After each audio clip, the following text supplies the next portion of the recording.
from right by my head? This is the ball? Oh, maybe.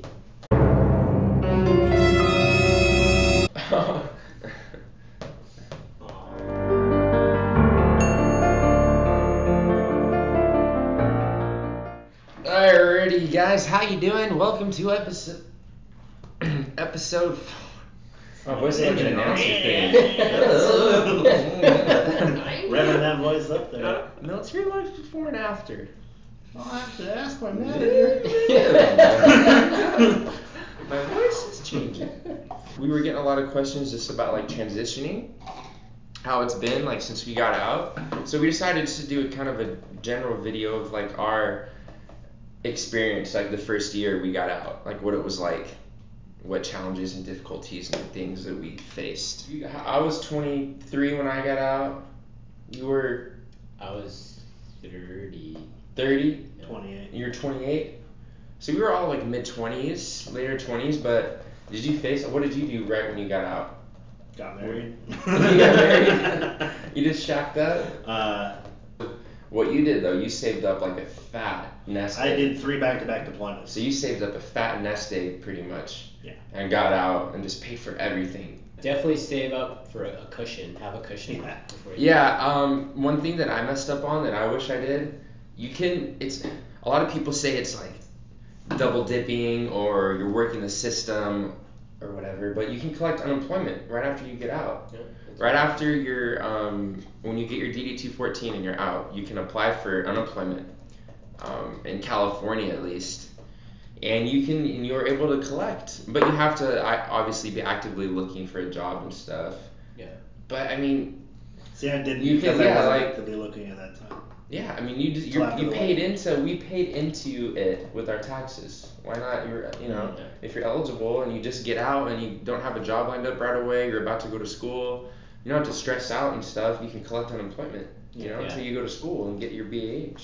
One thing that you're gonna find hard is, I was of the belief, and I think you guys probably were too, that when I got out, like employers be lining up to hire us with our military experience, and unfortunately, that's not the case. I think it's gotten better since 2009 when I got out. It's gotten better, yeah. Funny you mentioned that though, because I know it's true that what you're saying, like you would think like, oh, military veteran, hire him, but a lot of them are like, they think negatively. I actually had an interviewer kind of say that military experience was not work experience, and at that point the interview. They said it was not. Yeah, they did not. Work experience? They did not recognize it as work experience. At that time, the interview was over for me because I wasn't going to work for them at that time. What the hell? Pretty ignorant. Yes, absolutely. You're going to find bosses like that, and remember the interview. It has to be a good fit for you too. Don't just take the job to have the job. A lot of people.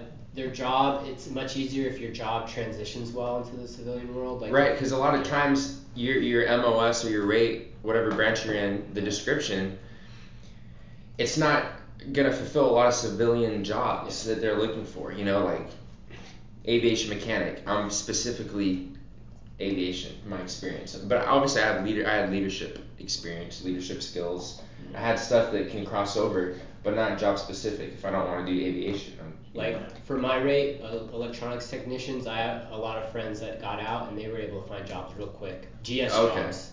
For your electronics. Yeah, because they're still basically working on the same equipment. They're just contractors now. So you have to think too a lot. Yeah, like when you're going in and picking your job. Yeah. What are you gonna want to do after? Yeah. What is it gonna transition? And I even had job opportunities in the same field, paying good money. But the whole reason why I got out because I didn't particularly like being an electronics technician. So.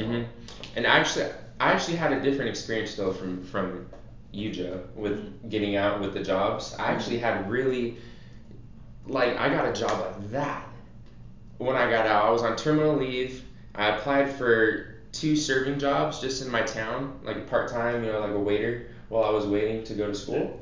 I got hired on the spot. Like they saw my resume. They were like, oh, we wanted your leadership and we liked all your experience and you seem really personal. And they hired me like that. Don't get me wrong. I got hired like that for security work too. Oh yeah. I walked right into a supervisor spot. Yeah. But I was looking for that. You're looking for a corporate career job, and they don't recognize that. Now, I mean, all these hiring initiatives and things like that have started. You can walk right into any service job, something with your name on your shirt. Nothing against those jobs. Those jobs are great. They're great jobs. But career-wise, it's a little bit harder than what you would think. Landing a career when you get out. Okay, I just wanted to say the earlier you decide that you're going to get out, you want to start planning. I made up my mind a year before my actual enlistment was up. That you were getting out? And so that when I got out, I wasn't just, deer in headlights. Like, I had everything ready to go. Yeah. So if you know that you're going to get out, start preparing now. Start looking into schools, send in applications. Like, don't wait to the last minute to do all that stuff, because even that takes some time. If you want your GI Bill right away, start preparing all that stuff as early as possible. Yeah, definitely. I mean, because it's your benefits. Nobody's going to hold your hand anymore and do it.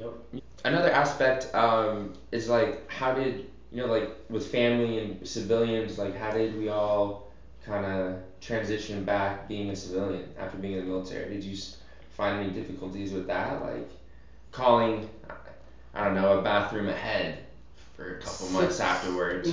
Surprisingly, I didn't think I would have a problem, because I was 24, 25 when I joined, so I kind of, I've experienced civilian life.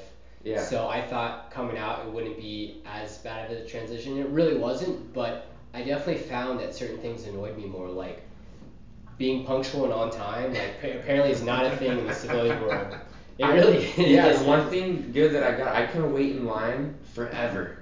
And I won't get upset. Yeah. I know, because it was always hurry up and wait in the Navy and the Coast Guard too. Hurry up and wait. Yeah. So I couldn't wait in a line and just chill. Yeah, when you stand 4-hour watches, basically doing nothing. You get to learn how to wait. You learn how to wait around, man. Pieces, yeah. So that's good. That's a plus. All right, guys. So I hope you enjoyed this more kind of laid back video. Definitely gonna keep doing Q&As next Thursday, answering more of your guys' questions. But yeah, we will see you guys next week. Later. Have a good one.